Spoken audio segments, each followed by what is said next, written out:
बहुत स्वागत है आपका विंध्या टाइम्स में। मैं हूं आपके साथ स्वाति। रीवा में आज राज्यपाल के दौरे का दूसरा दिन है, जहां राज्यपाल मंगूभाई पटेल अवधेश प्रताप सिंह विश्वविद्यालय के 11वें दीक्षांत समारोह में शामिल हुए हैं। इस समारोह में राज्यपाल ने 48 छात्रों को स्वर्ण पदक प्रदान किया। ऐसे ही 47 छात्रों को कुलपति राजकुमार आचार्य ने स्वर्ण पदक दिया। इसके अलावा 12 छात्रों को दानदाताओं के नाम से स्वर्ण पदक प्रदान किया गया।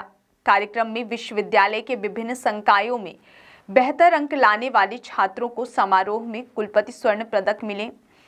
2021-22 के एमफिल परीक्षा उत्तीर्ण छात्र छात्राओं और 2022-23 के स्नातकोत्तर उत्तीर्ण छात्र छात्राओं को उपाधि प्रदान की गई।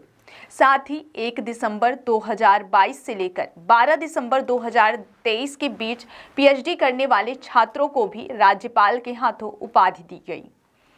जो छात्र कुलपति स्वर्ण पदक व स्वर्ण पदक के लिए चयनित हुए हैं, उनके लिए 21 दिसंबर से अभ्यास सत्र भी शुरू होने वाला है। इस अभ्यास सत्र में वह छात्र भी हिस्सा लेंगे जिन्होंने समारोह में भाग लेने के लिए ऑनलाइन पंजीयन आवेदन किया है। कार्यक्रम में प्रदेश के उप मुख्यमंत्री राजेंद्र शुक्ल शामिल हुए। विश्वविद्यालय के कुलपति राजकुमार आचार्य ने बताया कि समारोह की तैयारियों को लेकर विश्वविद्यालय की 20 समितियां कार्य कर रही थीं। विश्वविद्यालय में दीक्षांत समारोह की परंपरा होती है। इस समारोह में विश्वविद्यालय से उत्तीर्ण व पीएचडी पूर्ण कर चुके छात्रों को उपाधि दी जाती है। AI, आर्टिफिशियल इंटेलिजेंस, इसके लाभ से भी आपको परिचित होना चाहिए और हानि से भी परिचित हो जाना चाहिए। पढ़ लेना, क्योंकि आप लोग सब आज गोल्ड मेडल लिए हो, कोई ये क्या क्या मिला है आपको, आपके लिए जरूरी है। ये क्या होने वाला है, क्या हो सकता है। तो बस एक ही बात मैं कह सकता हूं, इस दुनिया में कोई भी चीज मनुष्यों के द्वारा अगर बनाई गई है तो ये सदा अभिमान अपने भीतर रखिएगा और विश्वास रखिएगा कि वो हमसे नीचे ही होगा, वो हमसे ऊपर नहीं हो सकता। हम उसे लाभ में कन्वर्ट कर दें, उसको पॉजिटिव बना दें। ये विश्वास मनुष्य के भीतर होना चाहिए। आज अगर सबसे ज्यादा अभाव है तो विश्वास का अभाव है। आज सबसे ज्यादा अभाव है तो मनुष्य टेंशन में है, डिप्रेशन में है, तनाव में। इस दीक्षांत समारोह के बाद आप निकलेंगे तो आपके ऊपर में तनाव होगा। घर वाले कहेंगे अब तो हो गया, अब तो कुछ करो। अब बताओ, ये दीक्षांत में तो इन्हीं लोगों को पता चल रहा होगा, हे भगवान घर में क्या जवाब देंगे, ये बड़ा मुश्किल हो गया। अब तक तो था कि चलो कुछ पढ़ रहे हैं, कोई कहता क्या करे,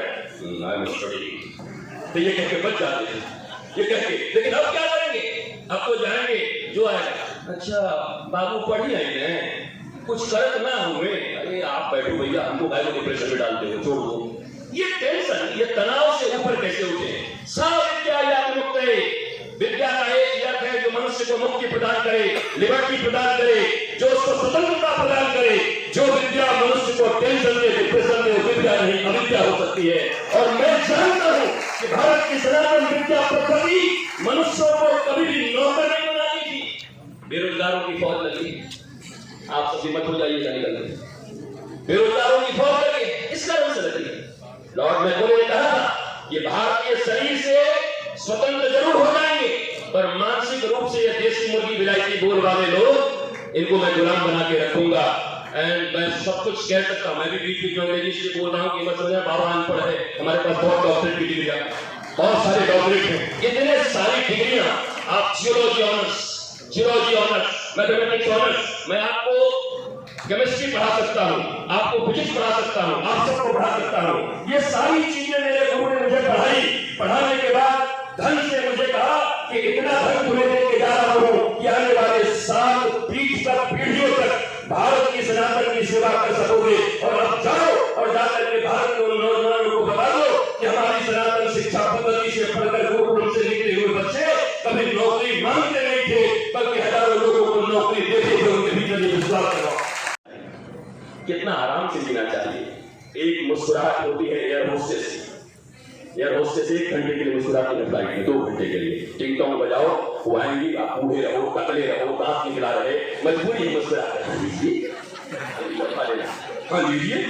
और नीचे उतर कर हमको कोई पति ने कहा कि सावधान, यहाँ पर हमेशा रहना चाहिए, तो हम आपकी आज्ञा का पालन कर रहे हैं। एक ही बात हमको एक ही चीज का आ गया, ये धर्म दंड लेकर हम खड़े रहते हैं। तो नीचे उतर करके और आप कहो आप बड़ा मुस्कुरा रही, जरा पानी पिलाइए, निकाल के एक चंदन मारेगी। अरे मेरी नौकरी खत्म हो गई, 1 घंटे की हमारी ड्यूटी थी, वो एक मुस्कुराहट है उनकी नौकरी है, नौकरी के लिए मुस्कुराना पड़ता है। तो हमारी बेटियां हैं, मैं जब भी फ्लाइट निकालता हूँ पहले पकड़ लेती है, बाबा जी आप ही बोलते हो हम लोगों के विषय में, ताकि आप हमारी बच्ची हो। मैं बोलता हूँ कि ये धार्मिक यात्रा भी, मनुष्य की यात्रा भी ऐसी है। कैसे बोला, हमारे एयर होस्टेस की मुस्कुराहट जो केवल नौकरियों पर निर्भर है 1-2 घंटे के लिए, परंतु एक हमारे श्री कृष्ण भी हैं। जब जरासंध और काल यवन ने मथुरा के ऊपर हमला किया, 23 करोड़ सेना लेकर के, काल यवन जहां से आया था भौगोलिक दृष्टिकोण से उसको आज का इजिप्ट कहते हैं। इजिप्ट का राजा आया राक्षसों के रूप में, जब हमला किया उसने पूछा जरासंध से मैं कृष्ण को पहचानूंगा कैसे? कृष्ण को पहचानने का एक ही उपाय है, धोती मोर बोला, ये तो कोई भी के रूप में खरीद के आ जाएगा, और कोई परमानेंट पर्सन तो बताओ। थोड़ा यार मुस्कुराता, आजकल तो झूठे मुस्कुराहटों की बड़ी है। आइए शर्मा जी कैसे हैं, मुस्कुराते भीतर से कहते तेरा फिरा कर तू बर्बाद हो, मुस्कुराहट भी गड़बड़ है।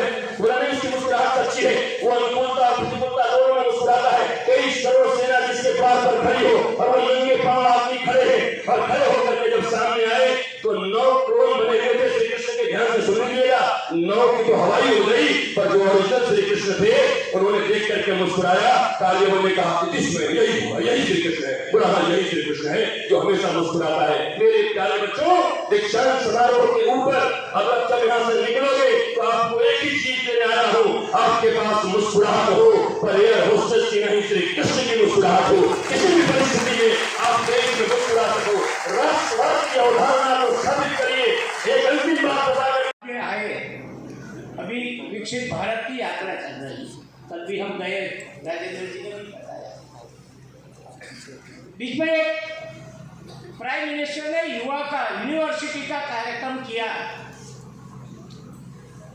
वो कार्यक्रम में करीब जो सरकार की ओर से जो यूनिवर्सिटी चल रहे सभी यूनिवर्सिटी के वाइस चांसलर और वीडियो कॉन्फ्रेंस से भी करीब 80 जितने वीसी और प्रोफेसर में भी जुड़े हुए थे, और करीब 28,000 जितने बच्चे भी जुड़े हुए। विकसित भारत का 25 साल है, उसमें आज के युवा वर्ग पर भी बहुत बड़ी अपेक्षा है कि देश को कैसे आगे बढ़ाया जाए।